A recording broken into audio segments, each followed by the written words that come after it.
Fit-48 sija l-Partit Nazzjonalista ħareġ berba reazzjonijiet differenti li jikkontradixxu lil xulxin. L-ewwel il-Ministru Tonio Fenech qal li r-roħs huwa impossibbli. Wara Simon Busuttil qal li dan huwa l-gimmick tal-millenju. Lawrence Gonzi ftit tal-ħin wara jgħid li jrid iraħħas il-kontijiet. U issa Tonio Fenech qed jgħid li r-roħs jista' jsir wara 4 jew 5 snin.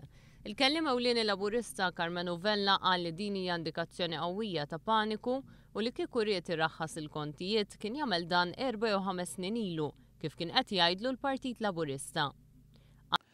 Tonio Fenech forsi l-inqas wieħed li jista' jitkellem fuq l-enerġija għax bħala Ministru responsabbli mill-enerġija għandu kredenzjali daqsxejn dgħajfa fejn jidħol dan is-settur.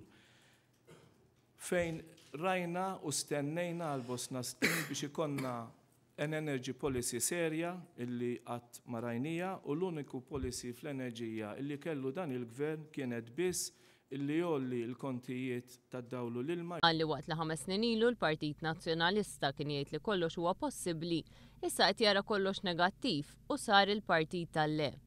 Carmenu Vella qal li l-Ministru qal li m'għandniex bżonn iktar generating capacity iżda fl-istess ħin ħalla miftuħa l-power station tal-Marsa. L-għażla hija bejn pjan tal-Partit Laburista li se jwassal għar-roħs fil-kontijiet tad-dawlu l-ilma jew kontijiet saħansitra ogħla għal familji u negozji.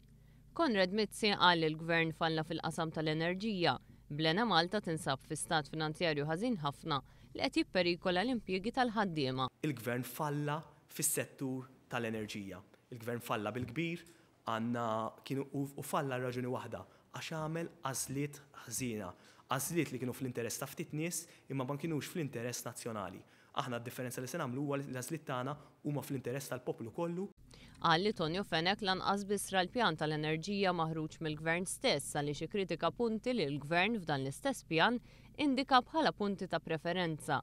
Spjega kif il-kumpanija ta' konsulenza DMV Kima użat standards internazzjonali u qal li l-estimi li tat il-kumpanija fuq talba tal-Partit Laburista kienu prudenti u inkludew l-ispejjeż kollha involuti.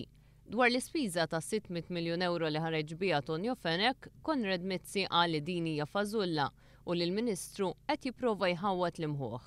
Dwar il-Power Purchase Agreement spjega kif jeżisti tip ta' pjan ieħor imsejjaħ Gas Purchase Agreement fejn il-gass jinxtara l-perjodu twil bekk ikun hemm stabilità fil-prezzijiet kif jiġri f'pajjiżi oħra Ewropej fosthom fl-Ingilterra.